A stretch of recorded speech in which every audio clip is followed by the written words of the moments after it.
Hey, how's it going everybody? It's Bro here, hope you're doing well, and in this video we're going to get into object-oriented programming in C++, so let's get into it.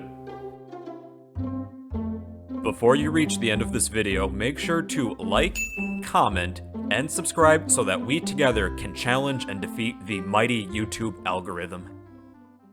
Hey everyone, so for this part of the series we're going to get into object-oriented programming. So we need to distinguish first the differences between classes and objects.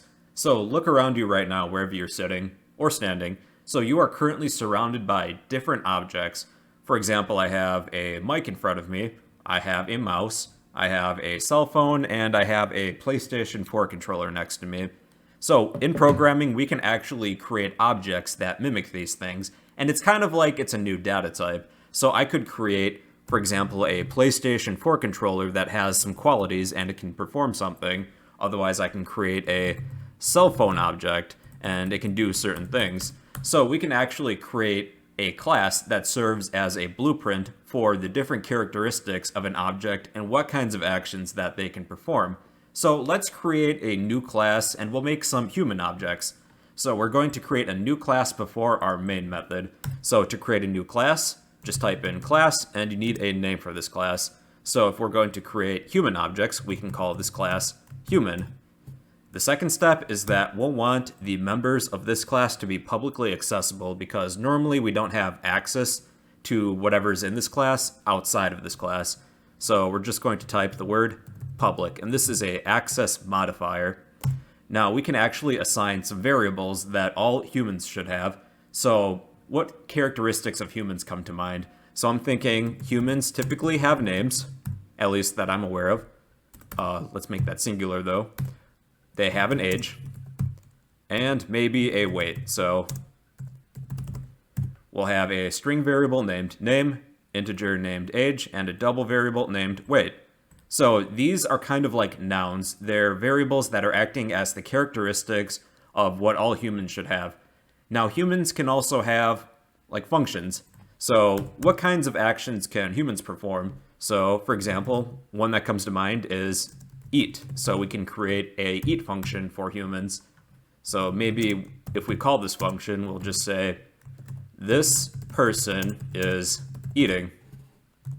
Then we'll just end the line. Let's add a few others here. So maybe a drink function. This person is drinking and sleeping. So void sleep, this person is sleeping. Alright, so we have finished making this class. A class is a blueprint for what characteristics and functions that an object should have. Now we can actually instantiate an object. That's a fancy term for creating an object. So if we want to create our first human, we'll type in the name of the class, so it's human, and then we need a unique name for this specific human. I'll creatively call this one human1. Now with our object human1, it's kind of like the variable name, except that within human1 there is a name, an age, and a weight variable, and we'll still need to assign these some values. And when we instantiate this object, this is kind of like the data type. You know, with variables, we usually list the data type before the variable name. Well, it's kind of the same principle here. We're listing the data type of what object we want. We want a human, not a car, not a bicycle, a human, and we're going to call it human1. So we can actually assign these variables that all humans have. So if we want to assign human1 some values to its variables, we'll type in the name of our object. So human1 dot, and let's give this human a name. And let's give him a name of Rick. Alright, so then this human now has the name Rick. We can also give him an age. So human1 dot age. And let's say he's 65 years old. There we go. I don't think we'll need to assign a weight. I think you get the idea. So let's actually display these just to test it. So we'll see out human1's dot age. And then end line.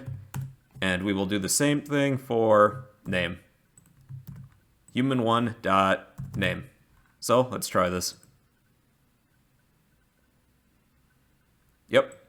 Rick is 65 years old. Now we can create another human, so let's create human 2. So we need to list the data type, so it's a human basically, and then we'll call this one human 2.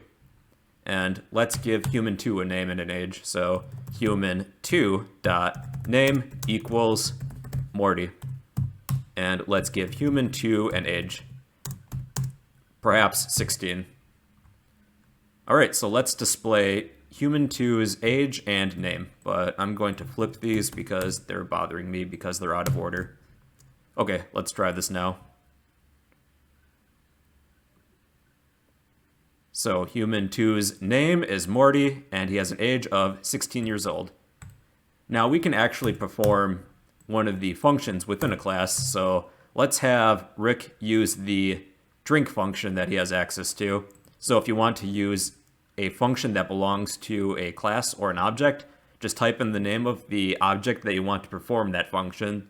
So we could say human1, and we want human1 to use its drink function. So let's try this now. Yep, this person is drinking. So let's create one more human. So we list the data type, human, and we will call this specific human, human3. And we want to give him a name and an age. So we'll type in the name of human3 dot name is equal to, let's call him Jerry. And we'll give Jerry an age, so human3 dot age equals perhaps 45. All right, now we have 3 humans, Rick, Morty, and Jerry. And they all have a eat function, drink function, and sleep function. But there's one thing if we try this though. Since these functions all have basically the same syntax, we can't differentiate like who's performing which function. So I'll give you an example. Let's have human1, which is Rick, use his drink function. We'll have human2, that is Morty, use his sleep function. And then we'll have human3 use its eat function. So if we were to display these, it's all going to look like the same thing. We can't differentiate who's calling this specific function. So what we can actually do is that with these strings within our functions, we can actually replace this person with the actual name of the object that is calling this function. So I'm going to take out this person, and what we're going to place here, but let me just add these insertion operators. So we're going to replace this person with this dash greater than sign and then name. So this is going to be replaced with the name variable of whatever object is calling this function. So we're going to take this name, and place it here. And let's try it now. There, Rick is drinking, Morty is sleeping, and Jerry is eating. Likewise, you can do this with other variables too, like you can say this age or this weight, but you know, this name works for this example. All right, so I think that's the basics of object-oriented programming. An object is an instance of a class. An object usually has some sort of attributes like values and variables that act like nouns that describe the object itself, and they can usually perform some sort of action. So for example, our humans, they have a name, age, and weight. They can eat, drink, and sleep.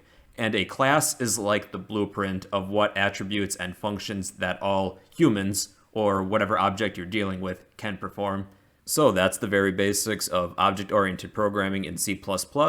I'll post all of this code in the comments down below if you'd like a copy for yourself. If you're looking for additional practice, why don't you create your own class and then post it in the comments down below as well if you'd like to share it. But yeah, that's the basics of object-oriented programming in C++. Hey you.